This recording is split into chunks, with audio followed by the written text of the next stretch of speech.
આજનો ઓડિયો પરમપિતા પરમાત્માને શરણે સમર્પિત કરું છું. આપ સૌની શુભેચ્છા અમારા પર બની રહે તેવી અભ્યર્થના સહ.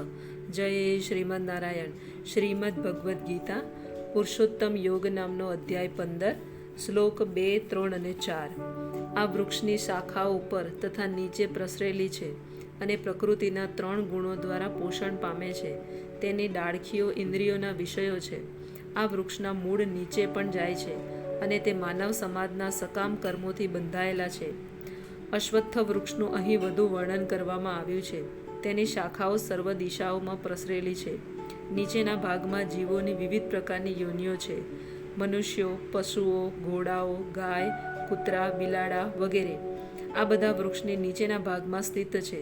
જ્યારે ઉપરના ભાગમાં જીવોની દેવ, ગંધર્વ અને બીજી અનેક ઉચ્ચતર યોનિઓ છે. જેવી રીતે સામાન્ય વૃક્ષનું પોષણ જળથી થાય છે, તેવી રીતે આ વૃક્ષનું પોષણ પ્રકૃતિના 3 ગુણો દ્વારા થાય છે.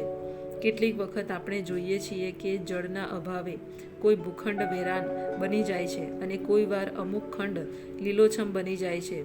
તેવી જ રીતે જ્યાં પ્રકૃતિના કોઈ વિશેષ ગુણનું પ્રમાણમાં આધિક્ય હોય છે, ત્યાં તેને અનુરૂપ જીવોની યોનિઓ પ્રગટ થાય છે. વૃક્ષની ડાળખીઓ ઇન્દ્રિયોના વિષયો છે. પ્રકૃતિના વિવિધ ગુણોના વિકાસ દ્વારા આપણે વિભિન્ન પ્રકારની ઇન્દ્રિયોનો વિકાસ કરીએ છીએ અને આ ઇન્દ્રિયો વડે આપણે વિભિન્ન ઇન્દ્રિય વિષયો ભોગવીએ છીએ. શાખાઓના છેડા ઇન્દ્રિયો છે, જેમ કે કાન, નાક, આંખ વગેરે, જે વિભિન્ન ઇન્દ્રિય વિષયો ભોગવવામાં આસક્ત રહે છે. ડાળખીઓ શબ્દ, રૂપ, રસ, સ્પર્શ વગેરે ઇન્દ્રિય વિષયો છે. ગૌણ મૂળિયા આસક્તિ તથા વિરક્તિઓ છે, જે વિભિન્ન પ્રકારના દુઃખો તથા ઇન્દ્રિય સુખના વિભિન્ન રૂપ છે. ધર્મ તથા અધર્મની વૃત્તિઓ આ ગૌણ મૂળિયાની ઉત્પન્ન થયેલી માનવામાં આવે છે અને આ મૂળિયા 4 દિશાઓમાં પ્રસરેલા તેનું સાચું મૂળ બ્રહ્મલોકમાં છે અને તેના અન્ય મૂળિયા મનુષ્યના ગ્રહમંડળમાં રહેલા છે.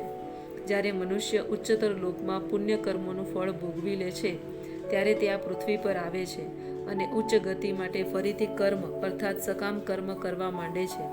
આ મનુષ્ય લોક કર્મક્ષેત્ર કહેવાય છે. આ વૃક્ષના વાસ્તવિક સ્વરૂપની અનુભૂતિ આ જગતમાં કરી શકાતી નથી.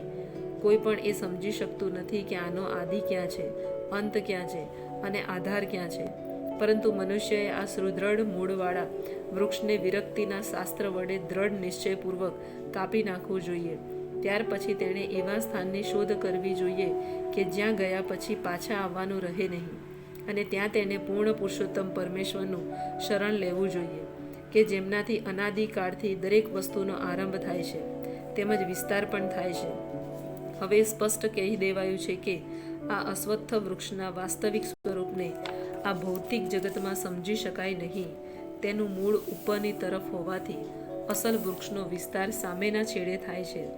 જ્યારે કોઈ મનુષ્ય વૃક્ષના ભૌતિક વિસ્તારમાં ફસાય છે, ત્યારે તેને દેખાતું નથી કે વૃક્ષ કેટલે દૂર સુધી વિસ્તરેલું છે અને ન તો તે આ વૃક્ષની શરૂઆત ક્યાં થયેલી છે તેને જાણી શકે છે.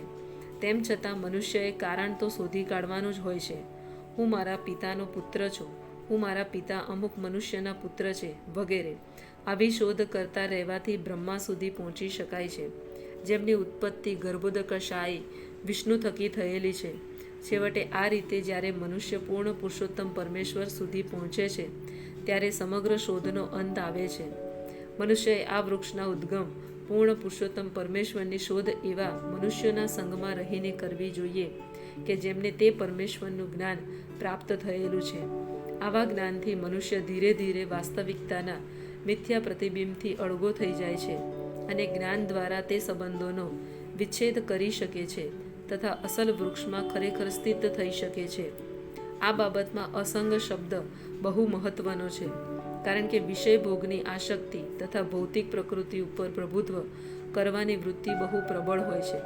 માટે મનુષ્યએ અધિકૃત શાસ્ત્રો પર આધારિત આત્મજ્ઞાનના વિવેચન દ્વારા અનાસક્તિ કેળવવી જોઈએ અને જેઓ ખરેખર જ્ઞાની હોય તેવા પુરુષો પાસેથી શ્રવણ કરવું જોઈએ.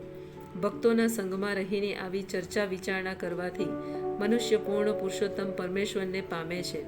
ત્યારે સર્વપ્રથમ જે વસ્તુ મનુષ્યએ કરવી જોઈએ તે છે ભગવાનનું શરણ લેવું.